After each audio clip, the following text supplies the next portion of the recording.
The Glories of Srimad Bhagavatam from Padma Purana Uttara Kanda, chapters 196 to 197. It was recited by Lord Shiva to Goddess Parvati.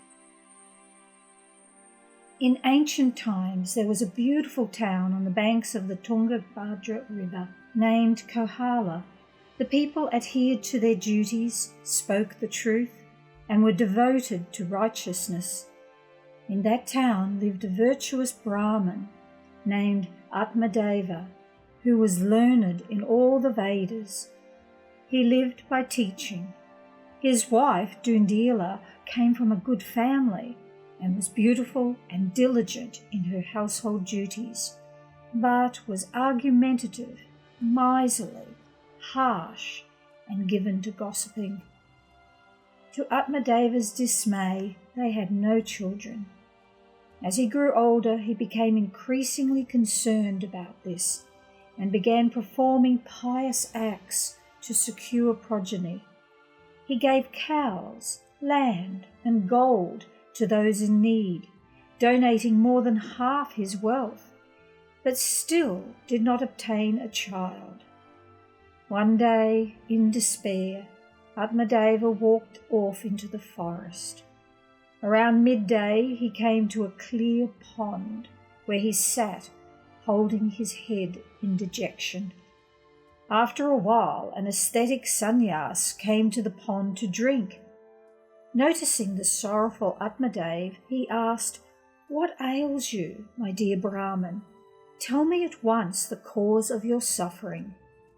Atmadeva let out a sob. "O sage, how can I describe my misery? Due to my past sins, I am childless and luckless.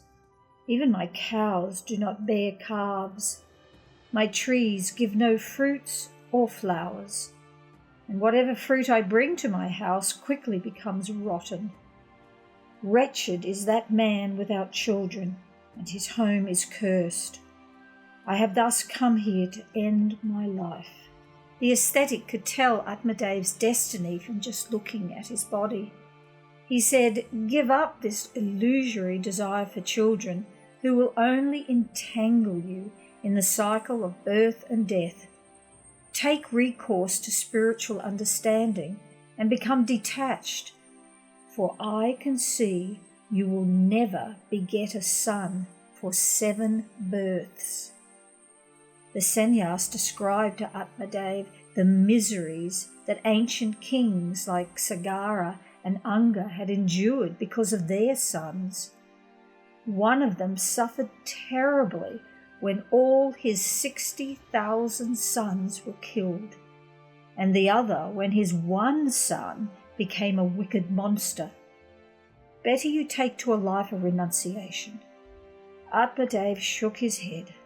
"I am not attracted to the dry life of a sannyas.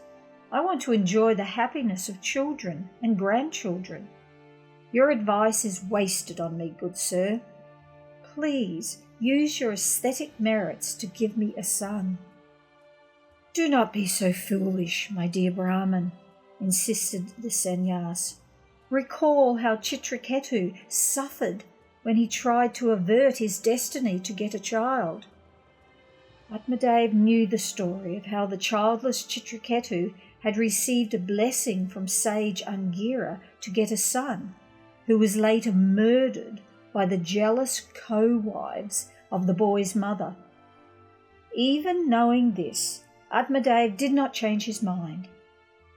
Seeing his insistence, the ascetic picked a mango from a nearby tree and, after uttering mantras, gave it to the Brahmin.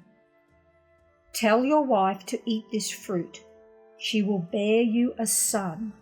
She must observe a vow of truthfulness, cleanliness, compassion, charitableness, and eating once a day. Then, at the end of 1 year, she will give birth to a highly virtuous son." The sannyas left, and Atmadeva returned home with the charmed mango in great delight. He gave his wife the fruit and told her the ascetic's instructions. After he went away to perform his religious duties, however, she began to contemplate the difficulties involved with childbirth. Did she want to become pregnant? It would greatly expand her stomach and spoil her looks. Eating frugally would make her weak and unable to do her household duties. What if robbers attacked while she was heavy with child? How would she be able to flee? For one of delicate health like her, pregnancy would be most difficult. She might even die during childbirth. This was not at all uncommon. Furthermore, the vows she had to undertake were too hard. She made up her mind. She would not eat the fruit. Dunduli hid the mango and told her husband she had eaten it. The next day her sister visited and she told her everything that had happened. "What shall I do, dear sister? I lied to my husband and now I am sick with worry because he will find out in time when I do not bear him a son." "Do not worry," replied her sister. "I am pregnant and will give you my child when it is born. Till then, pretend to be pregnant. Offer money to my husband and he will surely hand over the child to you. We can say to others that it was born prematurely and did not live. I will come by to suckle the baby in your house." Dunduli then gave her cow the mango and began acting as if pregnant. In due course her sister gave birth, and as arranged her husband brought the baby to Dunduli, who told Atmadev that their son had been born unexpectedly while he was out teaching. He was overjoyed and had all the necessary rituals performed. Dunduli said, "I have no milk in my breasts. My sister gave birth to a child that perished, and she has milk. Allow her to stay here and suckle the baby." Atmadev happily agreed, and they named the child Dundunkari. Not long after that, their cow gave birth to a human child who was beautiful, well-formed, and as brilliant as gold in complexion. People were amazed and exclaimed, "How wondrous that a godlike child has been born from Atmadev's cow." The child was named Gokana, meaning having cow-like ears, and he grew to be wise and learned. Dundunkari, however, was most wicked. He rarely bathed, ate forbidden foods, and was prone to anger at the slightest provocation. He stole, was vicious toward everyone, and mercilessly killed animals.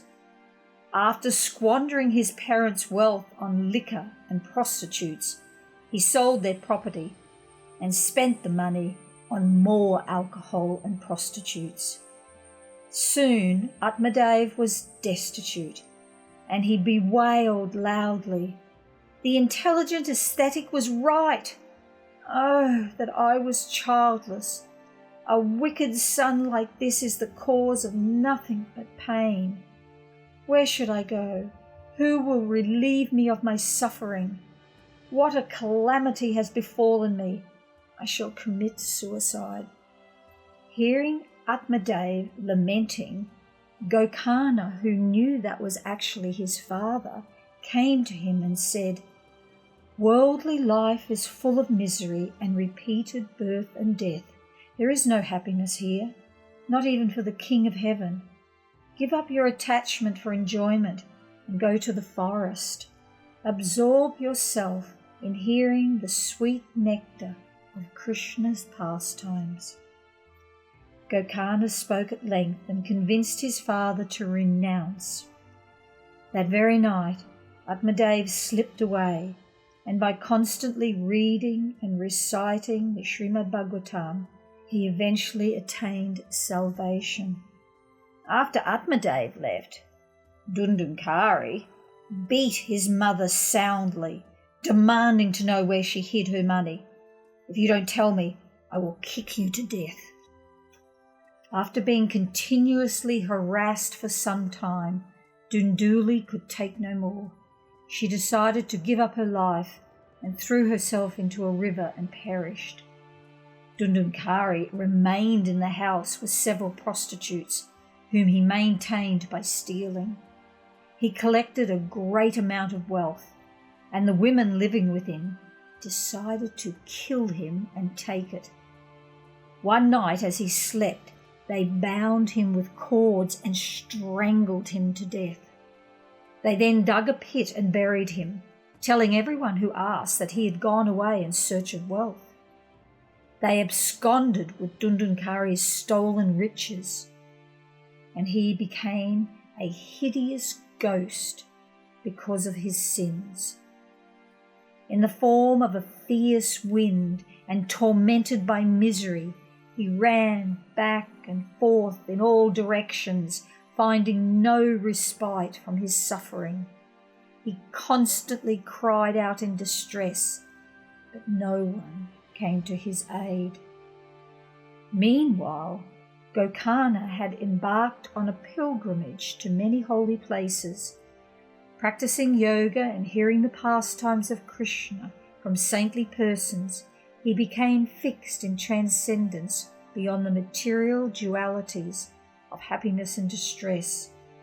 In the course of his travels, he heard that Dundunkari had vanished and was presumed dead.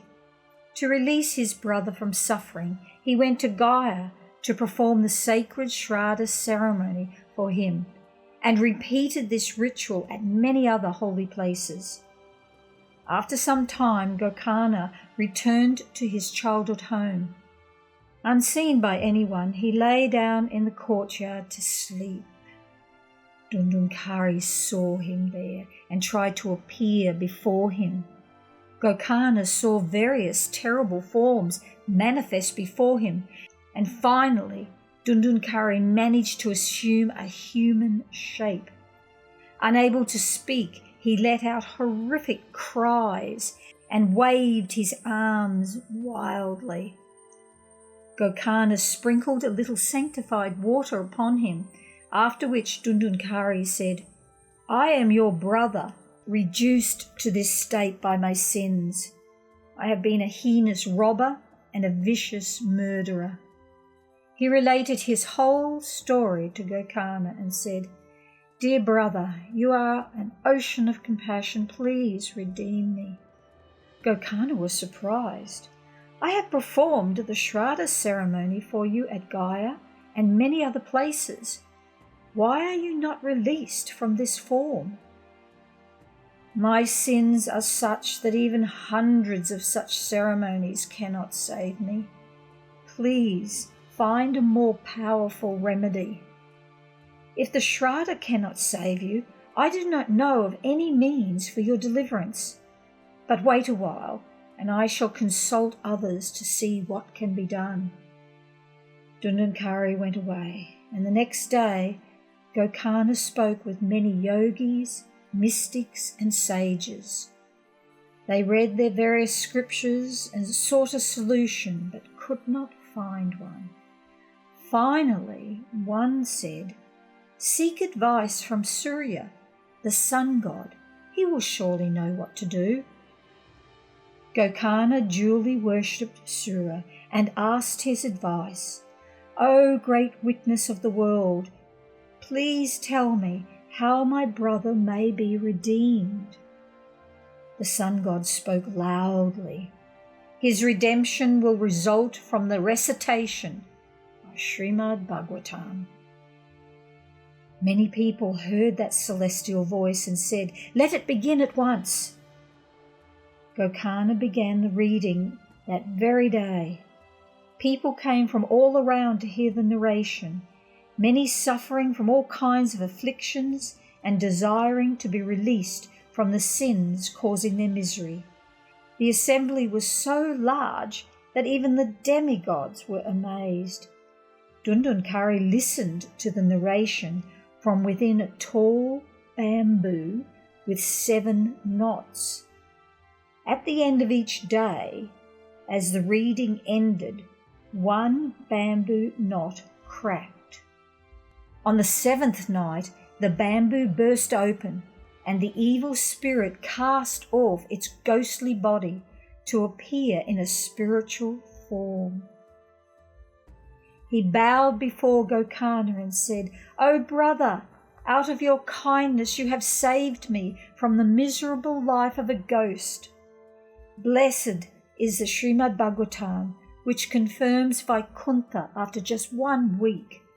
When one sits down to hear the Bhagavatam, all his sins tremble, saying, 'Now we shall be instantly and thoroughly eradicated.'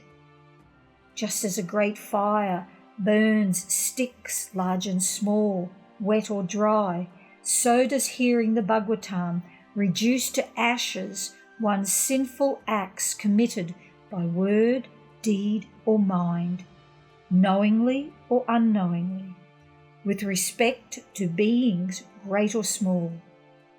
It destroys all doubts, slackens karma, and ultimately releases one from material bondage." Dundunkari extolled the Srimad Bhagavatam at length, saying that those who failed to hear it wasted their lives. They are born and die like mosquitoes or passing bubbles in the ocean. As he spoke, a golden chariot appeared bearing the effulgent 4-armed associates of Lord Narayan, known as Vishnudutas. They spoke in booming voices, "O Dundunkari, board this car, and we shall take you to Vaikuntha." Gokana was surprised. "Oh, Vishnudutas, so many people heard the Srimad Bhagavatam along with my brother. Why are they not also liberated?" The Vishnudutas replied, "The disparity in listening causes the variation in reward. All have heard it, but only Dundunkari pondered on it afterwards with full faith that its messages could confer all auspiciousness. Spiritual knowledge which is not firmly imbibed does not bear fruit." Before departing, they assured him the Lord would soon come personally to take him back to Godhead. The villagers requested Gokana to recite the Bhagavatam again, and this time they would listen according to the directions the Vishnudutas gave. After another week, Lord Narayan appeared there, accompanied by many associates. Narayan embraced Gokana and gave him and all his audience forms that were similar to his own. They were taken to Vaikuntha, and Gokana was elevated to the region of Goloka, where Krishna played with his associates during his most intimate pastimes. Namaste.